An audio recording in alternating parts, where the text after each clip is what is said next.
সহজাত প্রবৃত্তি কি আর সহজাত প্রবৃত্তির কতগুলো বৈশিষ্ট্য রয়েছে সেগুলো আজকের আমি আলোচনা করব। প্রথমেই আমাদের জানা দরকার সহজাত প্রবৃত্তি কি।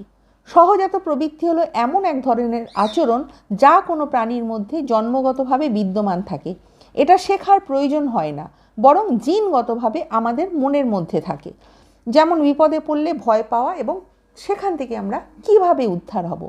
খিদে পেলে বাচ্চারা কান্না করে এবং তাদের ক্ষুধা নিবৃত্তি হলে দেখা যায় যে তারা কিন্তু স্বাভাবিক অবস্থায় ফিরে আসছে। তাই বোঝা যাচ্ছে যে প্রবৃত্তি যেগুলো এগুলো কিন্তু স্বাভাবিক, এবং স্বাভাবিক আচরণ একটা নির্দিষ্ট প্রাণীর মধ্যে নির্দিষ্ট সময় সংগঠিত হয় এবং সেই আকাঙ্ক্ষাগুলো মিটে গেলে দেখা যায় যে সেই প্রবৃত্তিগুলো অটোমেটিক্যালি কিন্তু নির্দিষ্ট সময়ের মধ্যে আর সেগুলো পরে প্রচ্ছন্নভাবে থাকলেও পরে কিন্তু দেখা যায় যে সেটা কিন্তু আর হচ্ছে না। এবারে আমি আলোচনা করব সহজাত প্রবৃত্তির বৈশিষ্ট্যগুলো। নাম্বার 1, প্রবৃত্তি হলো জন্মগত বা বংশগত, এটা কখনো অর্জন করা যায় না। প্রাণী জন্মগত সূত্রে এই সব প্রবৃত্তির অধিকারী হয়, এগুলো শিক্ষার দ্বারা অর্জন করা যায় না। সুতরাং প্রবৃত্তি যেটা হয় সেটা কিন্তু স্বাভাবিকভাবেই হয় এবং এটা সম্পূর্ণভাবে জিনগত, এবং নির্দিষ্ট প্রাণীর মধ্যে এক একটা নির্দিষ্ট জাতির মধ্যে এই প্রবৃত্তিগুলো বিদ্যমান থাকে। নাম্বার 2, সহজাত প্রবৃত্তি জন্মগত হলেও সব প্রবৃত্তি জন্মের সময় থেকে কাজ করে না। পাখির বাসা বাঁধার প্রবৃত্তি বা ডিমে তা দেওয়ার প্রবৃত্তি কিংবা মানুষের যৌন প্রবৃত্তি জন্মের পর থেকে নিজেকে কখনোই ব্যক্ত করে না।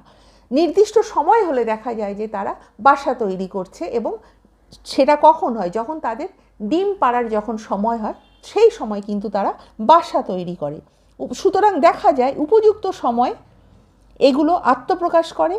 কিন্তু বাচ্চাদের যে স্তন্যপানের প্রবৃত্তি কিংবা পাখিদের যে খাবার ঠুকরে খাওয়ার প্রবৃত্তি, এগুলো কিন্তু জন্মের পর থেকে কাজ করে ঠিকই, তারপরে কিন্তু একটা নির্দিষ্ট সময় পর্যন্ত এগুলো বিদ্যমান থাকে, তারপরে দেখা যায় যে এগুলো আর থাকে না।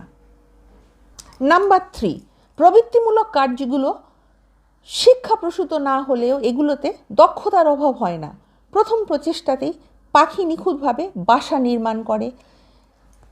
আমরা যদি বাবুই পাখি বা দর্জি পাখি যাদের বলা হয় তাদের ক্ষেত্রে আমরা যদি দেখি, তারা এমনভাবে প্রথমেই বাসা তৈরি করে মনে হয় যে যেন কোনো একটা দক্ষ নিপুণ কারিগর সেই বাসাটা তৈরি করেছে।